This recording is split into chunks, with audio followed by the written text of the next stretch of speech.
Discovery होते हैं cell के तरफ में। ये एक्चुअली ये जो भी हिस्ट्री है ये सेल चैप्टर की हिस्ट्री है, ठीक है ना।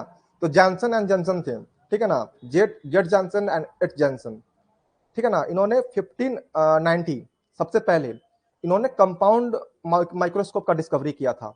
सबसे पहले इन्होंने कंपाउंड माइक्रोस्कोप, ये भी पूछता है, कंपाउंड माइक्रोस्कोप, लाइट माइक्रोस्कोप, ठीक है ना, फिर से इलेक्ट्रॉन माइक्रोस्कोप, ये सब तीनों का मतलब आएंगे, जनरली माइक्रोबायोलॉजी में आता है, लेकिन एक बार हम यहाँ भी आ गया, ठीक है ना। तो जॉनसन एंड जॉनसन थे जो कि फर्स्ट टाइम कंपाउंड, ईयर भी इसका इंपॉर्टेंट यार याद हो जाएगा वैसे, 15 सबसे पहले इन्होंने ये डिस्कवरी की थी 1590 में, ठीक है। फर्स्ट कंपाउंड माइक्रोस्कोप था।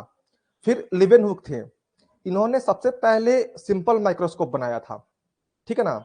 सिंपल माइक्रोस्कोप, देखिए माइक्रोस्कोप को डिवाइड करते हैं दो पार्ट में, एक लाइट माइक्रोस्कोप, ठीक है ना, और दूसरा क्या है,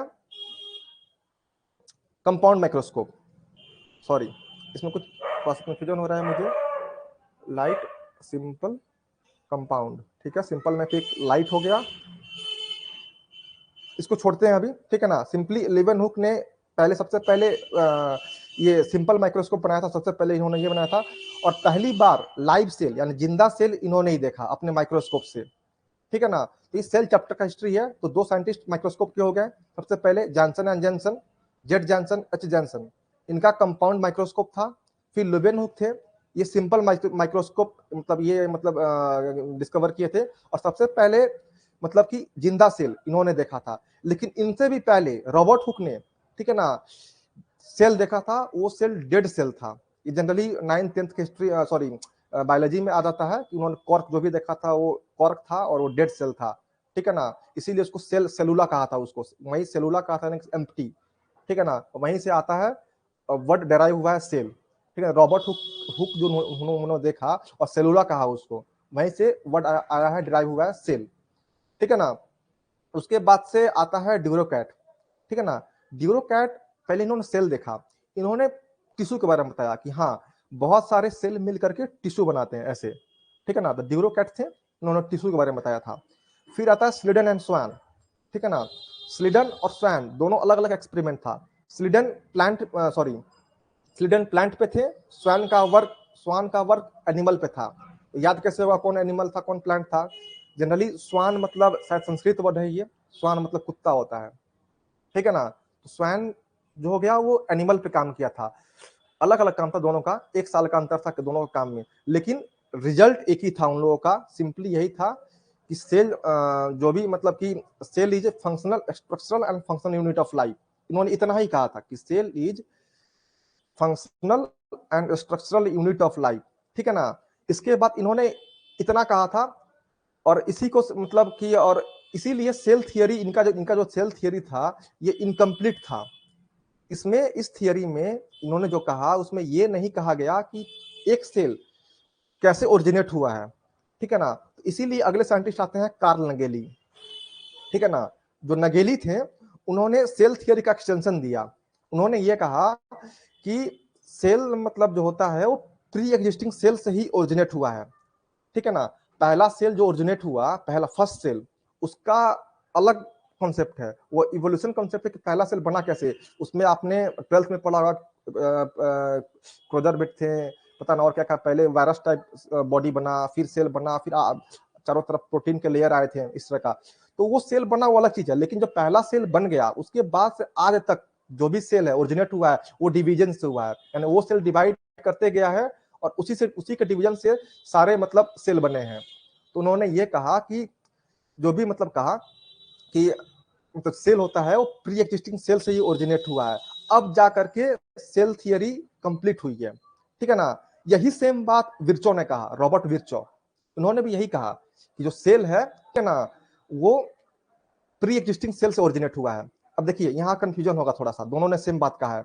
देखिए क्वेश्चन आएगा अब आपको कि एक बार जेआरएफ 2020 में क्वेश्चन या 2019 में क्वेश्चन आया था, मैं बताता हूं आपको। क्वेश्चन था सेल लिंकेज थियरी, ठीक है ना। सेल लिंकेज थियरी किसने दिया है, और वहां पे रॉबर्ट विर्चो ऑप्शन में नहीं था, वहां कार्ल नगेली था।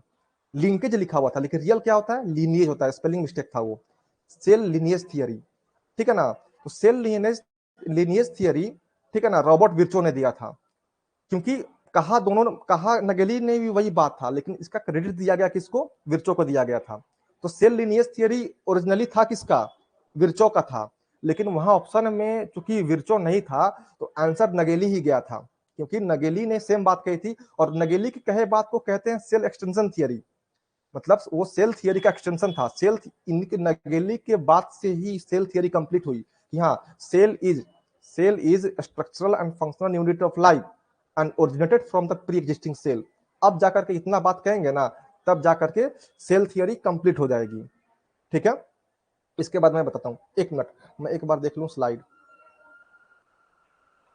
स्लाइड में कैसे देखूंगा? सॉरी, वो कोई मैसेज आया कि नहीं, ये चीज।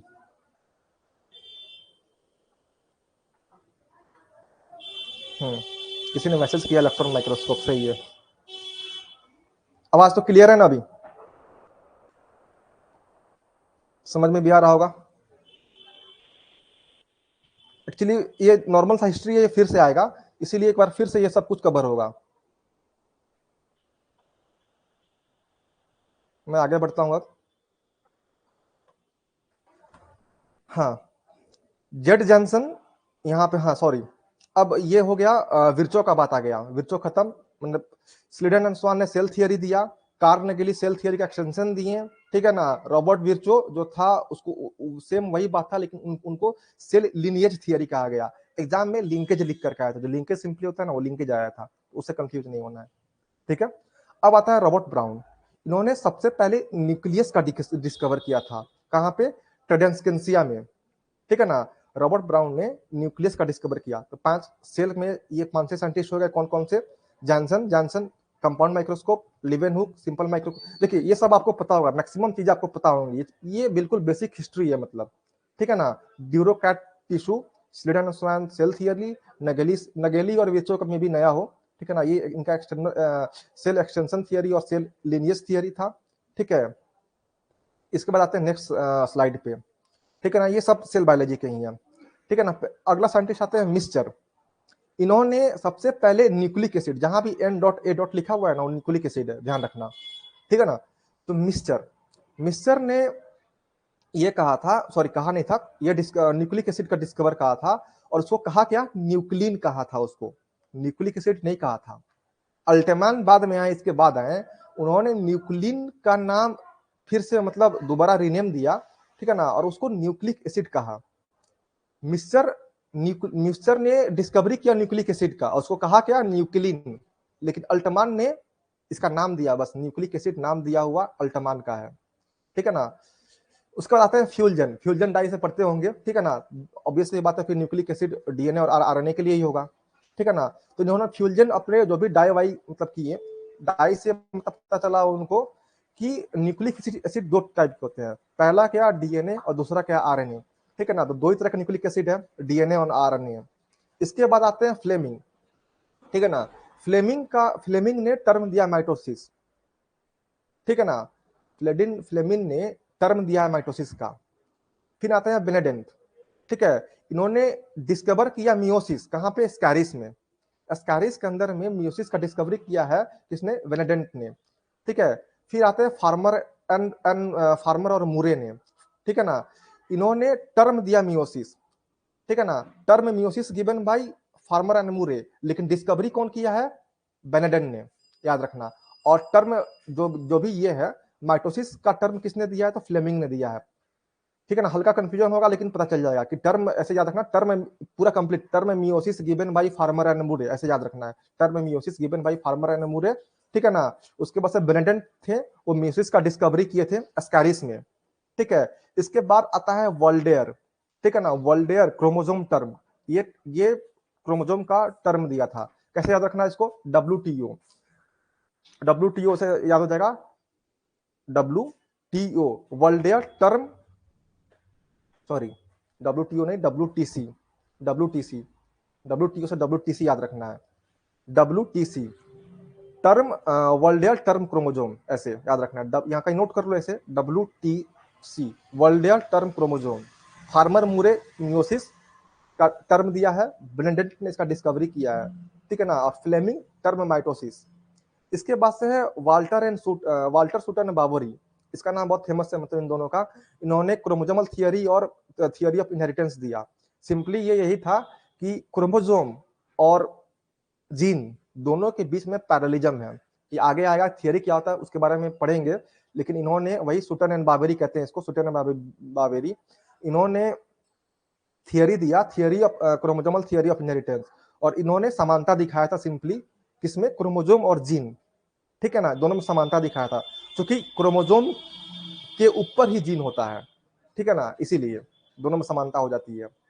अब देखो, अब आता है बहुत इंपॉर्टेंट साइंटिस्ट है, बैटसन है, ठीक है ना। ये बैटसन का मतलब याद रखता है, ये अभी पंतनगर के पीएचडी में आया था, टर्म जेनेटिक्स गिवन बाई, सोचो ये टर्म, मतलब ये छोड़ता नहीं कहीं भी।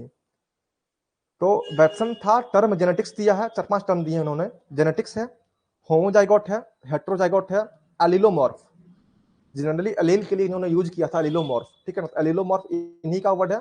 फिर एपिस्टैटिस, ठीक है ना, एपिस्टैटिक जीन, और F1 F2, ये जितने टर्म है सारे बैटसन के दिए हुए हैं। कौन कौन सा टर्म हो गया, जेनेटिक्स हो गया, जेनेटिक्स टर्म जो था बैटसन का था, ठीक है ना। फिर होमोजाइगोट, हेट्रोजाइगोट, अलील यानी कि अलील, ठीक है ना। देखो एक चीज याद रखना, आगे देखेंगे, छोड़ो इसको, पहले जेनेटिक्स,